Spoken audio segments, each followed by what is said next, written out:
Okay guys, so I hope I found a quiet place now here. It's pretty cool. I'm in the Cambridge University Library. The core, the center, the heart of the knowledge of the English speaking world, It's pretty amazing. I don't know how to describe it. My English is not good enough. It's like a labyrinth, It's like a really cool place, really antique, old furniture, cool people everywhere around, Nice hipster students everywhere, and pretty multicultural and international, Pretty cool. Just look at this thing. I hope you can see it, where I sit. I have this amazing lampshade here, Isn't it cool? They don't make these things anymore. I wonder what it's made of, what type of skin it is, It's so cool,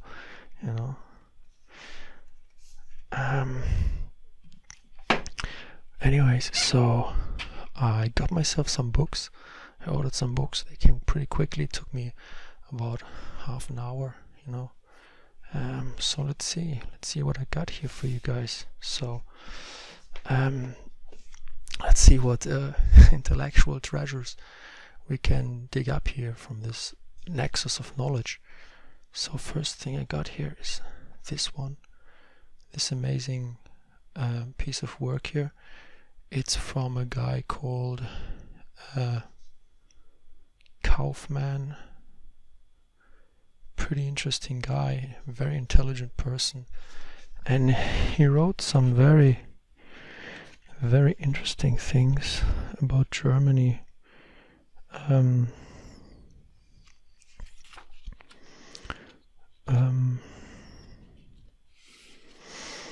So let's see.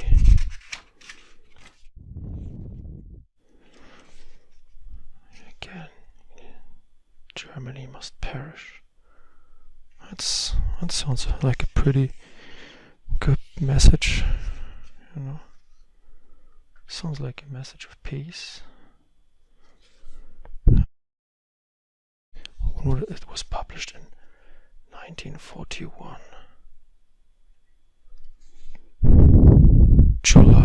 19th July 1941. University Library, Cambridge. That's the stamp. That's the stamp here, you see.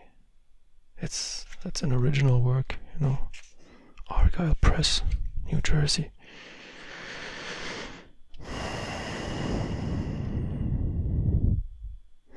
To all those men and women who would rather die fighting for freedom than remain alive as slaves. Yeah, that's a good stance. To all those men and women who, unafraid, speak out the truth as they conceive it to be the truth. To all those men and women who, inspired by the efforts, hopes, and aspirations of mankind, place its needs before their own. This book is humbly dedicated. Thank you, man. It's dedicated to me, then. That's me. It's a perfect description of my own attitude, isn't it? Special note to reader. Germany Must Perish presents a plan for the structure of a permanent and lasting peace among civilized nations.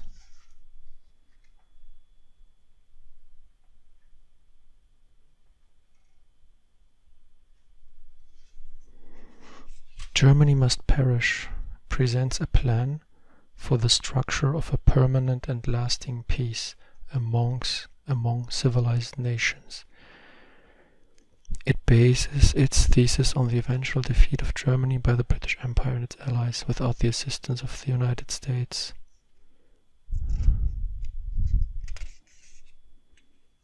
About this book, 1.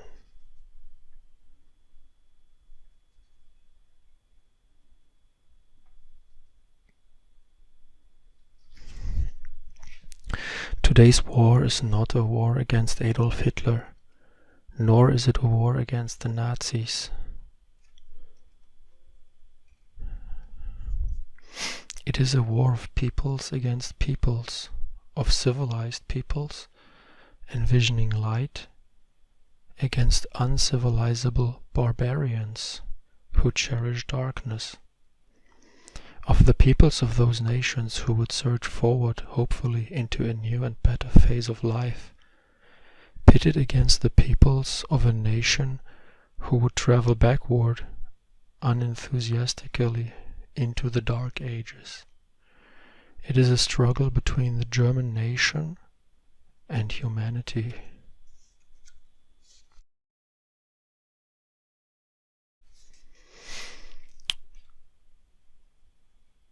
Hitler is no more to be blamed for this German war than was the Kaiser for the last one, nor Bismarck before the Kaiser. These men did not originate or wage Germany's wars against the world. They were merely the mirrors reflecting centuries-old inbred lust of the German nation for conquest and mass murder.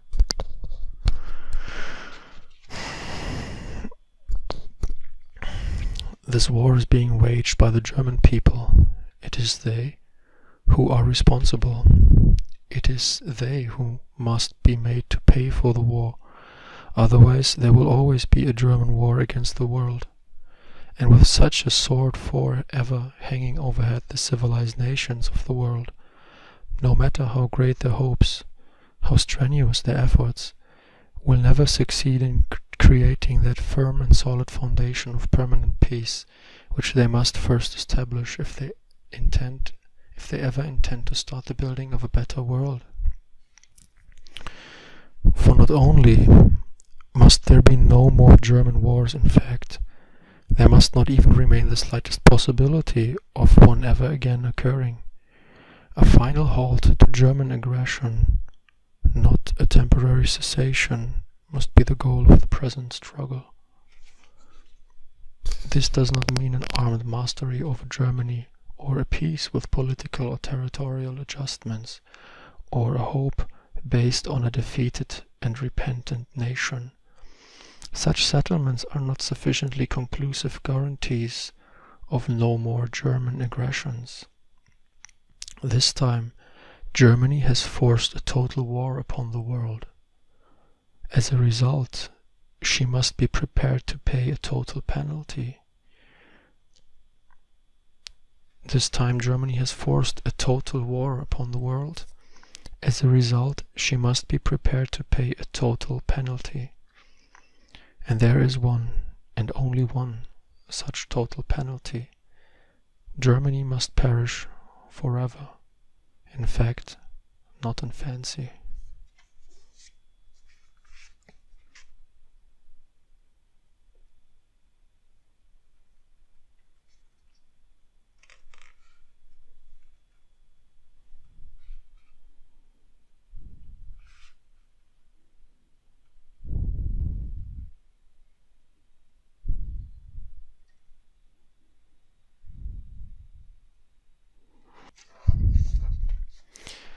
Chapter 2: The Background of Germanism. Organized Germanism.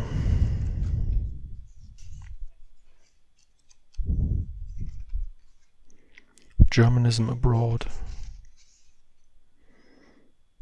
Blessed are the war makers, the German soul. The chapter reads, is there a middle road?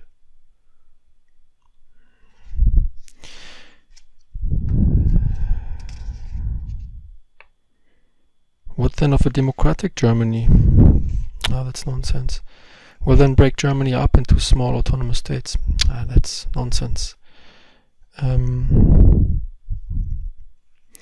Let us carve up the world and give Germany a share, which the world and she will agree is her just due. Germany already has given us her answer. Germany does not want a share of anything. She demands all or nothing. A final solution. Let Germany be policed forever by an international armed force.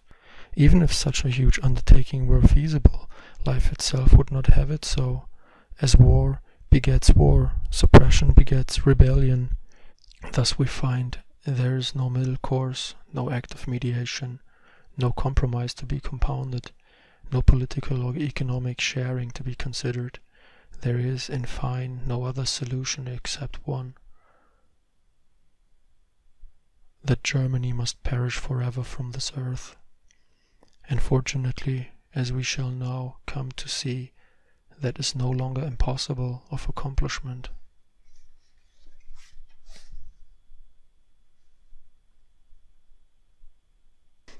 Chapter 7: Death to Germany.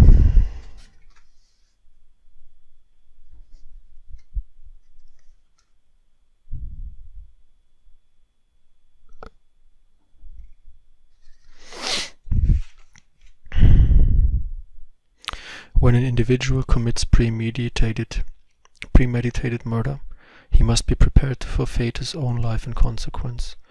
When a nation commits premeditated murder upon its fellow nations, it must be prepared to forfeit its own national life. This is written in 1941, July.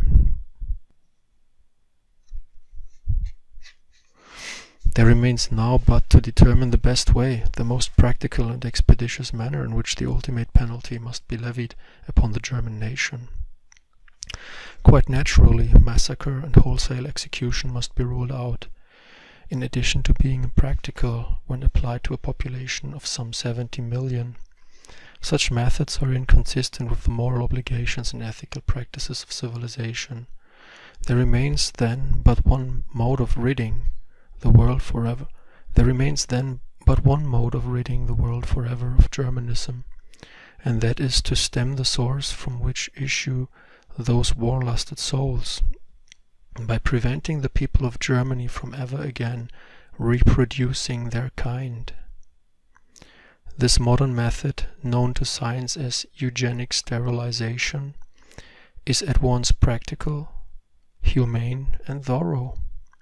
Sterilization has become a byword of science, as the best means of ridding the human race of its misfits, the degenerate, the insane, the hereditary criminal.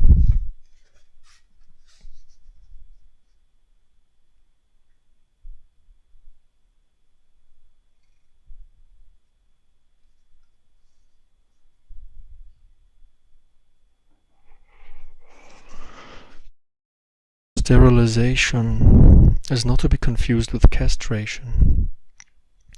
It is a safe and simple operation, quite harmless and painless, neither mutilating nor unsexing the patient. The effects are most often less distressing than vaccination and no more serious than a tooth extraction. 2. The operation is extremely rapid, requiring no more than 10 minutes to complete. The patient may resume his work immediately afterwards. Even in the case of the female, the operation, though taking no longer to perform, is as safe and simple. Performed thousands of times, no records indicate cases of complication or death.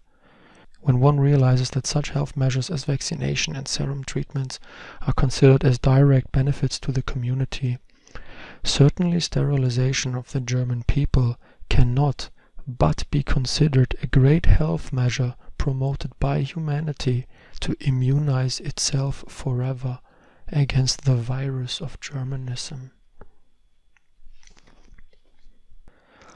The population of Germany, excluding conquered and annexed territories, is about 70 million, almost equally divided between male and female. To achieve the purpose of German extinction, it would be necessary to only sterilize some 48 million, a figure which excludes, because of their limited power to procreate, males over 60 years of age and females over 45. To achieve the purpose of German extinction, it would be necessary to only sterilize some 48 million.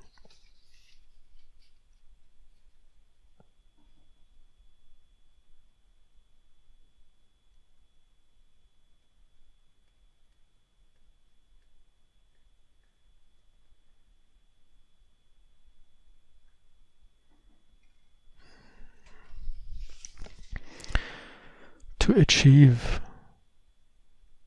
the purpose of German extinction, it would be necessary to only sterilize some 48 million.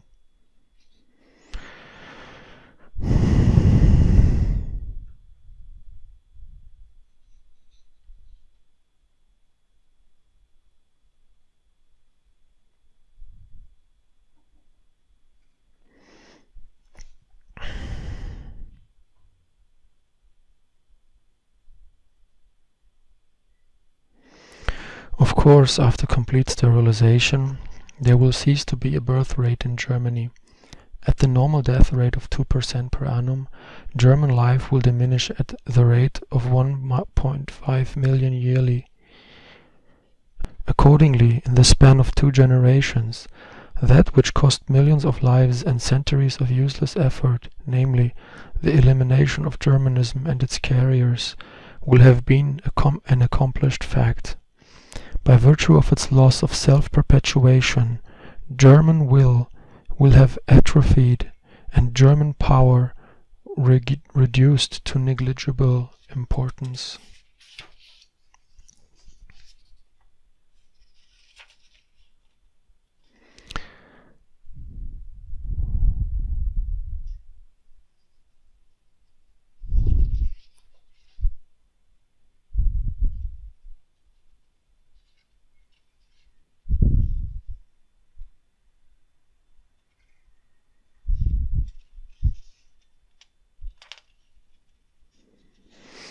Here is a map how Germany should be divided.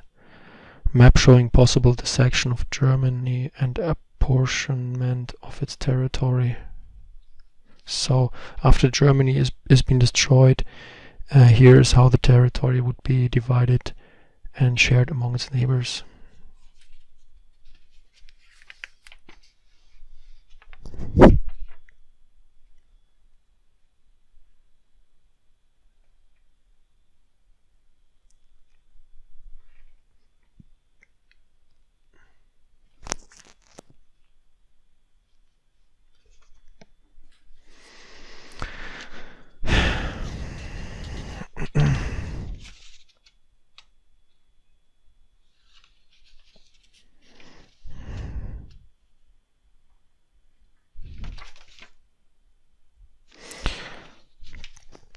Germany has lost its war.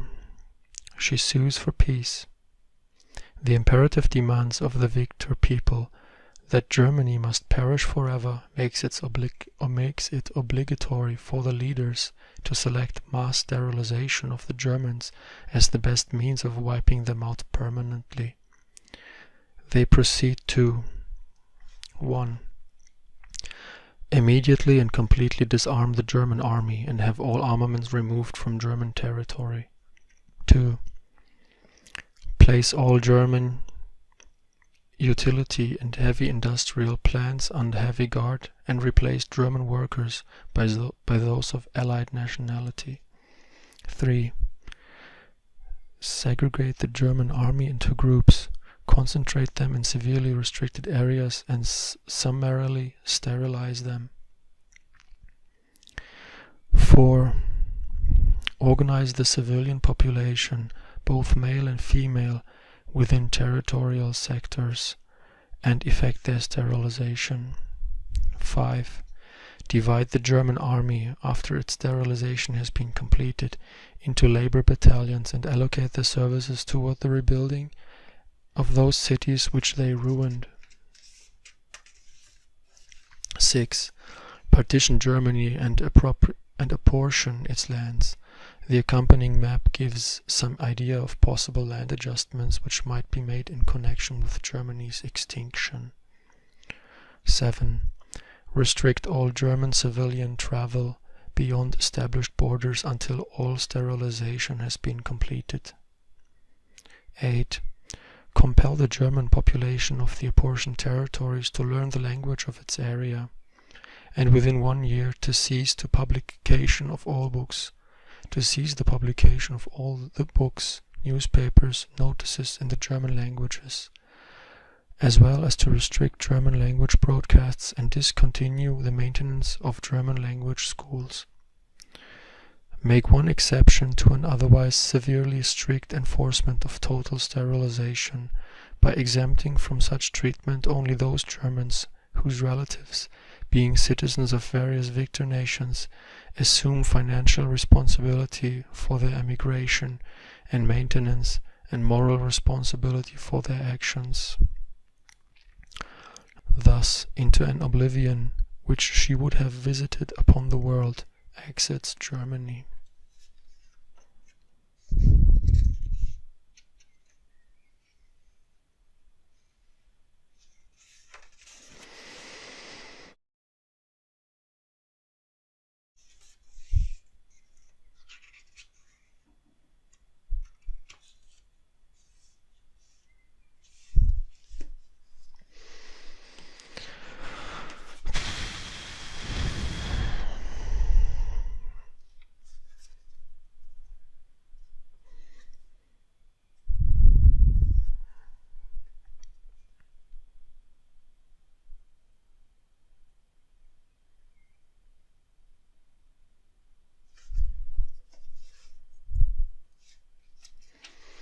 Louis Neise, What to Do with Germany?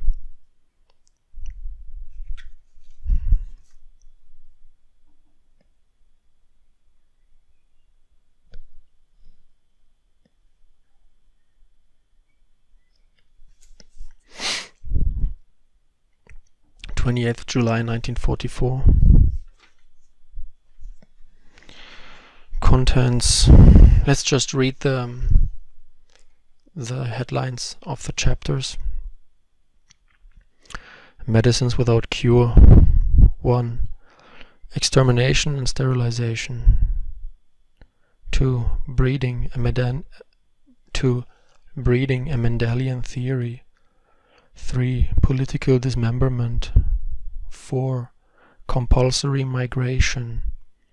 Justice, not sentimentality or cruelty.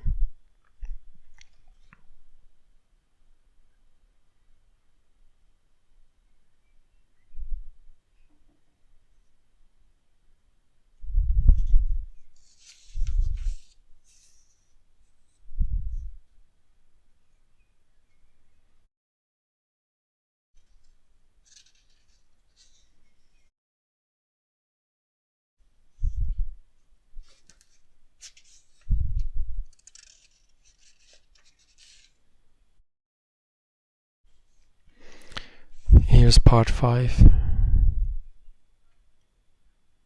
Educating Cain. The most important fact of the last half-century. Self-education after World War I. The devil's brew. The physician is not the trespasser. The Teutonic plague.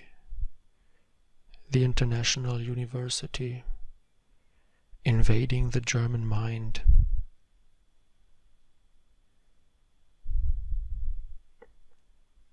What does it say at invading the German mind? Let's see. 139.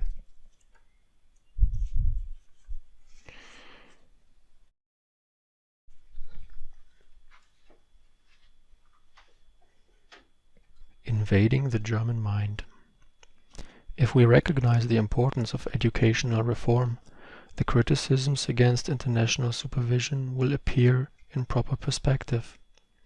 Also, we will approach the task with the imagination, originality and thoroughness which the desperateness of the situation impels. One must envisage something more than improved curricula, better texts, saner staffs. We must lavish upon the campaign at least a fraction of the money and time which the High Command spent on military operations. We must employ all the ingenuity and resourcefulness of which radio, motion pictures, and skillful educational propaganda are capable. It is the greatest and noblest task in public relations ever posed, for it requires the extirpation of a whole people's frame of mind and the inculcation of a new one.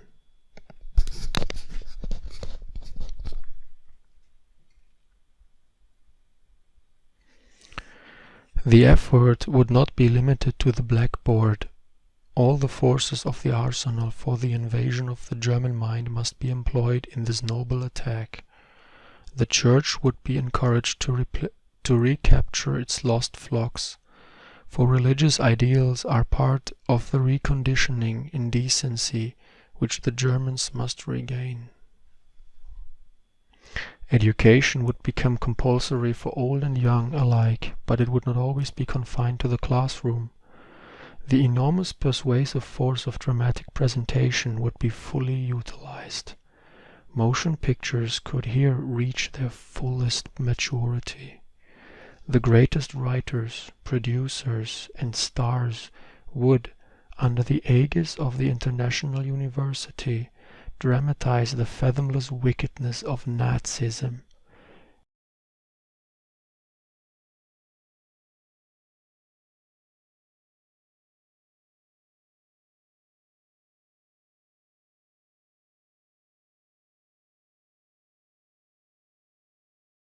And the beauty and simplicity of a Germany no longer preoccupied with shooting, marching, shooting and marching home, defeated.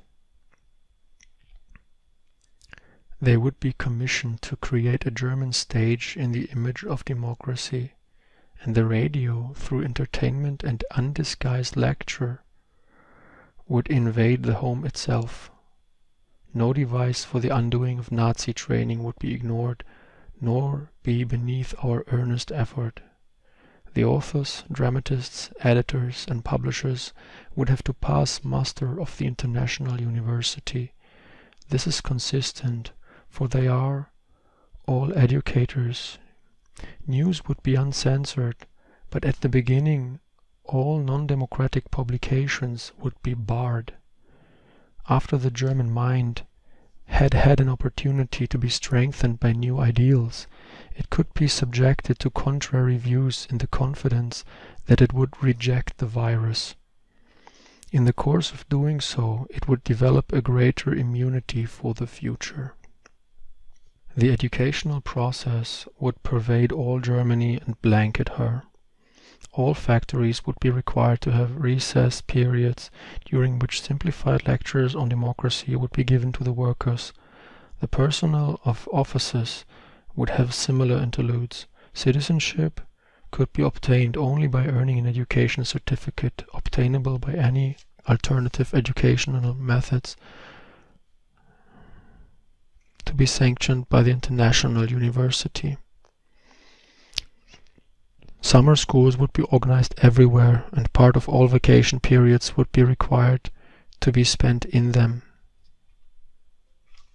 Only when Germans had satisfied the distinguished and impartial trustees of the International University that they were ready for statehood and were no longer a menace to the world, would they be admitted to the family of nations. The probation would then be over. It will be up to the Germans to make that probationary period short.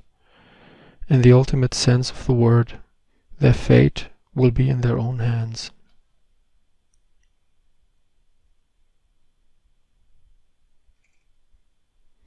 Every phase of this program will contribute towards their emancipation. By suspending their sovereignty, we will only have relieved them of the burdens of state for which they are now unprepared.